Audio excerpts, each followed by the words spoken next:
ಸರ್ಫಾ quotes. ಸರ್ಫಾ quotes. ಸರ್ಫಾ quotes ರವರ ಸುದೀರ್ಘ ಬಾಳಿಕೆಯ ಸುಂದರವೂ ಆದ ಜಲಾಧಾರಿತ ಪರಿಸರ ಸ್ನೇಹಿ ಪೇಂಟ್ಗಳನ್ನೇ ಬಳಸಿ. Surfa luxury emulsion paint, odourless, low VOC. Good for health, good for earth. Surfa quotes.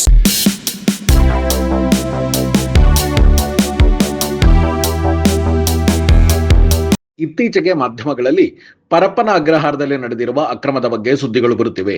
ಸುಧಾರಣಾ ಕೇಂದ್ರವಾಗಿ ಮಾರ್ಪಾಡಾಗಬೇಕಿದ್ದ ಜೈಲು ಈಗ ಮನರಂಜನಾ ಕೇಂದ್ರವಾಗಿದೆ ಎಂದು ಮಾಜಿ ಗೃಹ ಸಚಿವ ತೀರ್ಥಹಳ್ಳಿ ಶಾಸಕ ಆರ್ ಜ್ಞಾನೇಂದ್ರ ತಿಳಿಸಿದರು. ಶಿವಮೊಗ್ಗದಲ್ಲಿ ಪತ್ರಿಕಾಗೋಷ್ಠಿ ನಡೆಸಿ ಮಾತನಾಡಿದ ಆರ್ ಜ್ಞಾನೇಂದ್ರ, ನಟೋರಿಯಸ್ ಕ್ರಿಮಿನಲ್ಗಳಿಗೆ ಶಿಕ್ಷೆ ನೀಡಬೇಕಾದ ಜೈಲು ಈಗ ಮನರಂಜನಾ ಕೇಂದ್ರವಾಗಿದೆ. ಶಿಕ್ಷೆ ನೀಡಲು ಉಗ್ರರನ್ನು ಬಂಧಿಸಿಟ್ಟರೆ ಅವರ ಕೈಗೆ ಮೊಬೈಲ್ ಕೊಟ್ಟು ಸುಧಾರಣೆ ಮಾಡುತ್ತಿದ್ದಾರೆ. ಉಮೇಶ್ ರೆಡ್ಡಿ ಬ್ಯಾರಕ್ಕಿಗೆ ಕಲರ್ ಟಿವಿ ಕೊಡುತ್ತಾರೆ ಎಂದರೆ ಇವರಿಗೇನು ಹೇಳಬೇಕು? ಜೈಲುಗಳು ಈಗೀಗ ರೆಸ್ಟ್ ಹೌಸ್ ಆಗಿ ಬದಲಾವಣೆಯಾಗುತ್ತಿವೆ ಎಂದು ಮಾಜಿ ಗೃಹ ಸಚಿವ ಆರ್ ಜ್ಞಾನೇಂದ್ರ ಅವರು ಪರಪ್ಪನ ಅಗ್ರಹಾರ ಜೈಲಿನ ಅವ್ಯವಸ್ಥೆಯ ಬಗ್ಗೆ ತೀವ್ರ ಅಸಮಾಧಾನ ಹೊರಹಾಕಿದರು. ಕಾಂಗ್ರೆಸ್ ಸರ್ಕಾರದಲ್ಲಿ ಸುಧಾರಣಾ ಕೇಂದ್ರವಾಗಿ ಇರಬೇಕಾದಂಥ ಜೈಲುಗಳು ಇನ್ನಷ್ಟು ಉಗ್ರರನ್ನು, ಕ್ರಿಮಿನಲ್ಗಳನ್ನು ಹುಟ್ಟಾಕುವ ಕೇಂದ್ರವಾಗಿ ಮಾರ್ಪಡ್ತಾ ಇರುವಂಥದ್ದು ಒಂದು ದುರದೃಷ್ಟಕರವಾದಂಥ ಸಂಗತಿ. ಈ ಹಿನ್ನೆಲೆಯಲ್ಲಿ ಸುಪ್ರೀಂ ಕೋರ್ಟ್ ಕೂಡ ಅನೇಕ ಸಾರಿ ಛೀಮಾರಿ ಹಾಕಿದೆ ನಮಗೆ. ಮೊನ್ನೆ ದಿನ ಉಗ್ರ ಕೃತ್ಯದಲ್ಲಿ ಭಾಗವಹಿಸಿರ್ತಕ್ಕಂಥವ್ರನ್ನ ಬಂಧಿಸಿಟ್ರೆ ಅವ್ರ ಕೈಗೆ ಮೊಬೈಲನ್ನು ಕೊಟ್ಟು ಅವರು ದೇಶ ವಿದೇಶದ ಜೊತೆಗಿನಲ್ಲಿ ವ್ಯವಹರಿಸುವಂಥ ದೃಶ್ಯವನ್ನು ನಾವು ನೋಡಿದ್ವಿ. ಹಲವು ಮಹಿಳೆಯರ ಮೇಲೆ ಅತ್ಯಾಚಾರ ಮಾಡಿ ಶಿಕ್ಷೆಗೊಳಗಾಗಿರ್ತಕ್ಕಂಥ ಉಮೇಶ್ ರೆಡ್ಡಿ ಬ್ಯಾರಕ್ಕಿಗೆ ಕಲರ್ ಟಿವಿಯನ್ನು ಹಾಕಿರ್ತಕ್ಕಂಥದ್ದನ್ನು ಕೂಡ ನೋಡಿದ್ವಿ ನಾವು.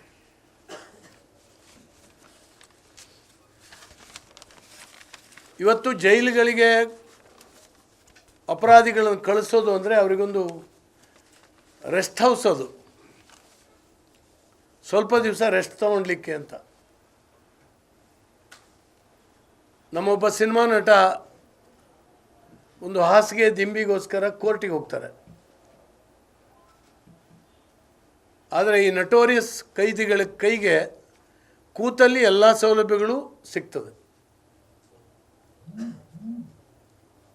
ನನಗೆ ಆಶ್ಚರ್ಯ ಅಂತ ಹೇಳಿದ್ರೆ, ನಾನು ಗೃಹ ಸಚಿವನಾಗಿದ್ದಾಗ ಜಾಮರ್ಗಳನ್ನು ಹಾಕಲಿಕ್ಕೆ ಹಣವನ್ನು ಇಟ್ಟು ಟೆಂಡರ್ ಕೂಡ ಕರೆದಿದ್ವಿ. ಯಾಕಂದರೆ ಅದನ್ನ ತಪ್ಪಿಸ್ಲಿಕ್ಕೆ ಆಗೋದಿಲ್ಲ. ಅದೇನಾಯಿತು ಅಂತೇಳಿ ಹೇಳಿ ಗೊತ್ತಿಲ್ಲ. ಜಾಮರ್ಗಳಿದ್ದರೆ ಅಲ್ಲಿಂದ ಫೋನ್ ಆ್ಯಕ್ಟ್ ಮಾಡಲ್ಲ. ಒಂದು ಸಣ್ಣ ಕಂಪ್ಲೇಂಟ್ ಇತ್ತು, ಸುತ್ತ ಇರುವಂಥ ವಸತಿ ಪ್ರದೇಶಗಳಿಗೂ ಕೂಡ ಜಾಮರು ಎಫೆಕ್ಟ್ ಆಗ್ತದೆ ಅನ್ನುವಂಥದ್ದಿತ್ತು. ಅದನ್ನು ಸರಿ ಮಾಡಲಿಕ್ಕೆ ಎಲ್ಲವೂ ಕೂಡ ವ್ಯವಸ್ಥೆ ಆಗಿತ್ತು. ಜಾಮರನ್ನ ಅಳವಡಿಸದೇ ಇರಲಿಕ್ಕೆ ಏನು ಕಾರಣ, ಯಾಕೆ ಆಗಲಿಲ್ಲ ಅಂತೇಳಿ ಹೇಳಿ ಸರ್ಕಾರ ಇವತ್ತು ಹೋಮ್ ಮಿನಿಸ್ಟರ್ ಹೇಳಬೇಕು. ಅದಕ್ಕೆ ಹಿಂದೆ ಶಿವಮೊಗ್ಗ ಪ್ರಕರಣದಲ್ಲಿ ಇದ್ದಂಥ ಒಬ್ಬ ಕೈದಿಯ ಬ್ಯಾರಕ್ನಲ್ಲಿ ಅಲ್ಲಿ ಬಹಳ ಬಿರಿಯಾನಿ ಊಟ ಇದೆಲ್ಲವೂ ಕೂಡ ನಡೆದಾಗ ತುಂಬ ಗಲಾಟೆ ಆಗಿತ್ತು. ಆ ಸಂದರ್ಭದಲ್ಲಿ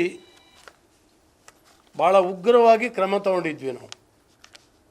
ಭಾಳ ವರ್ಷದಿಂದ ಪರಪ್ಪನ ಅಗ್ರಹಾರದಲ್ಲೇ ಗೂಟ ಹೊಡ್ಕೊಂಡಿದ್ದಂಥವ್ರನ್ನ ಯಾರನ್ನ ಎಬ್ಬಿಸ್ಲಿಕ್ಕೆ, ಡಿಸ್ಟರ್ಬ್ ಮಾಡಲಿಕ್ಕೆ ಆಗ್ತಾಯಿಲ್ಲ ಅಂತೇಳಿ ಹೇಳುವಂಥ ಅಧಿಕಾರಿಗಳನ್ನು ಮತ್ತು ಸಿಬ್ಬಂದಿ ವರ್ಗದವ್ರನ್ನ ಎತ್ತಂಗಡಿ ಮಾಡಿ ಇಡೀ ರಾಜ್ಯದ ಬೇರೆ ಬೇರೆ ಜೈಲಿಗೆ ಹಾಕಿ ಕಳಿಸ್ಕೊಟ್ಟಿದ್ವಿ.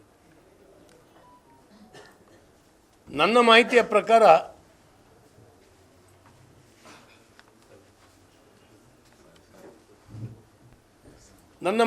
ಪ್ರಕಾರ ಈಗ ಅವರೆಲ್ಲರೂ ಕೂಡ ಅದೇ ಸ್ಥಳಕ್ಕೆ ಬಂದು ಒಕ್ಕರಿಸ್ಕೊಂಡಿದ್ದಾರೆ ಅನ್ನುವಂಥದ್ದಿದೆ.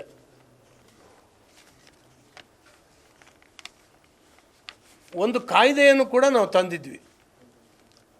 ಇಂಥ ಸಂದರ್ಭದಲ್ಲಿ ಸಿಕ್ಕಾಕೊಂಡ್ರೆ ಸಿಬ್ಬಂದಿಗೆ ಯಾವ ರೀತಿ ಶಿಕ್ಷೆ ಅಂತ ಆ ಕಾಯ್ದೆಯನ್ನು ಕೂಡ ನಾವೇ ಪಾಸ್ ಮಾಡಿದ್ವಿ. ಆದರೆ ಇವತ್ತು ಏನೂ ಆಗ್ತಾಯಿಲ್ಲ. ಭಾಳ ಜನ ನಟೋರಿಯಸ್ ದೇಶದ್ರೋಹದ ಆಪಾದನೆ ಮೇಲಿದ್ದಂಥವರಿಗೆ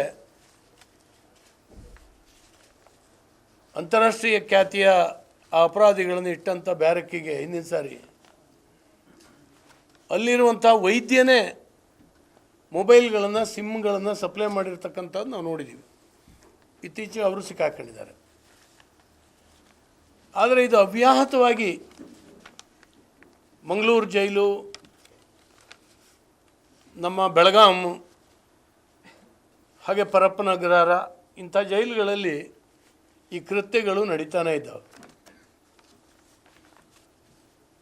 ಇದನ್ನು ಶಾಶ್ವತವಾಗಿ ತಪ್ಪಿಸದೇ ಹೋದರೆ,